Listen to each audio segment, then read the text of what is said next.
রাজ্যের প্রায় সমস্ত জেলায় অঙ্গনওয়াড়ি কর্মী ও সহায়িকা নিয়োগ প্রক্রিয়া শুরু হয়ে গেছে। মুখ্যমন্ত্রী ঘোষণা পরে এদিনে বিধানসভায় নারী শিশু সমাজ কল্যাণ দপ্তরের মন্ত্রী শশী পাজা এমনটাই জানালেন। 35,000-এর ওপরও বেশি অঙ্গনওয়াড়ি কর্মী ও সহায়িকা পদে নিয়োগ শুরু হবে। পূর্বে অঙ্গনওয়াড়ি কর্মী সহায়িকা নিয়োগের ক্ষেত্রে বেশ কিছু জটিলতা থাকলেও বর্তমানে সেই সমস্যার সমাধান করে পুনরায় শুরু করা হয়েছে নিয়োগ প্রক্রিয়া। এর মধ্যে বেশ কয়েকটি জেলায় নিয়োগ প্রক্রিয়া শুরু হয়ে গিয়েছে। সম্প্রতি পুরুলিয়া জেলা থেকে অঙ্গনওয়াড়ি কর্মী ও সহায়িকা নিয়োগের বিজ্ঞপ্তি প্রকাশ করা হয়েছে। সেই সংক্রান্ত ভিডিও আমার চ্যানেলে দেওয়া আছে।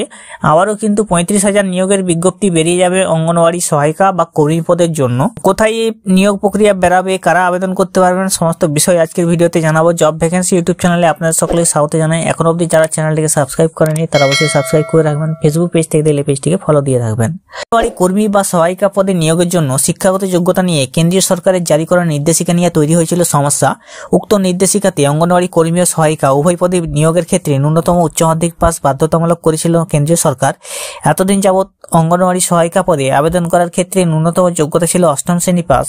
ইতিপূর্বে এই নিয়োগের ক্ষেত্রে ঊর্ধ্বসীমা বয়সের ছিল 45 বছর। কেন্দ্রীয় সরকার এই বয়স সীমা কমিয়ে করেছিল 35 বছর।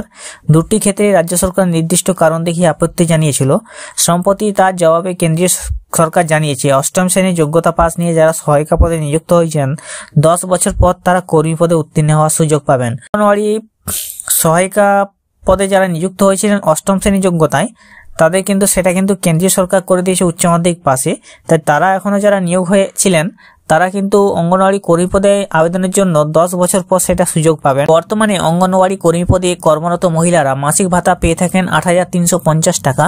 অন্যদিকে অঙ্গনওয়াড়ি সহায়িকা পদে কর্মরত মহিলারা মাসিক ভাতা পেয়ে থাকেন 6,300 টাকা। নিয়োগ সংক্রান্ত জটিলতা কেটে যাওয়ার পর পুনরায় নিয়োগ প্রক্রিয়া শুরু করা হবে বলে জানিয়েছেন রাজ্যের মন্ত্রী শশী পাজা।